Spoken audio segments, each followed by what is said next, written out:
I interviewing today? Abigail Adams. Where was your home? I was born in Weymouth, Massachusetts, and lived there for the first 20 years of my life. After John and I got married in 1764, we moved to his family home in Braintree. Okay. What was your early education like? Was it normal for most girls during this era? My mother taught me to read and write at home. As girls, this was normal because we couldn't attend any formal classes. My father and grandfather did have a library, though, where I self-educated myself by reading books. Okay. Who were you married to? I married John Adams in 1967. I was 19 at the time, and John was 28. Did you have any famous children? I did. I had 6 children, but only 4 of them reached adulthood. My second oldest, John Quincy Adams, actually became the sixth president of the United States. My other son, Thomas Adams, held secretary to John Quincy whenever he was appointed minister to the Netherlands. Okay. What do you and Barbara Bush have in common? Barbara Bush and I have much in common. For a while, I was the only woman in U.S. history to have been the wife of a president, but to also have a son who would become president. Barbara's husband, George H. Bush, was president in 1993. Barbara joined the club when her son, George W. Bush, was sworn into the presidency in 2001.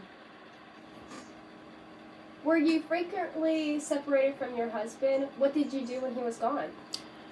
Yes, because of his political duties, I was often separated from him.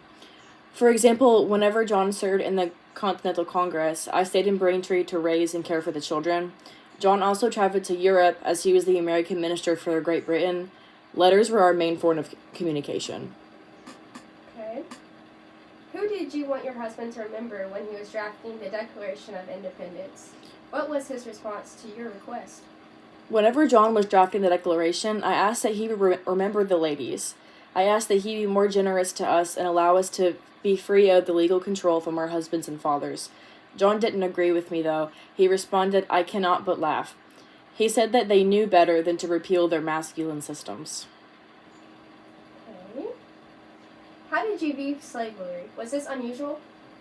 I was a strong advocate against slavery. I often expressed this concern to my husband, advocating for abolishing this practice. I wished most sincerely that there was not a slave in the province. Of course, this was unusual. Being a slave owner was popular back then.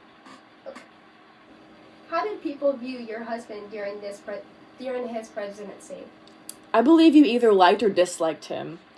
Some people thought that he was aloof and stubborn. To be honest, his stubbornness may have been his political downfall, as he refused to engage in any political compromise. However, he is remembered as a key figure in the American Revolution. Okay. And last question, what do you want to be remembered for?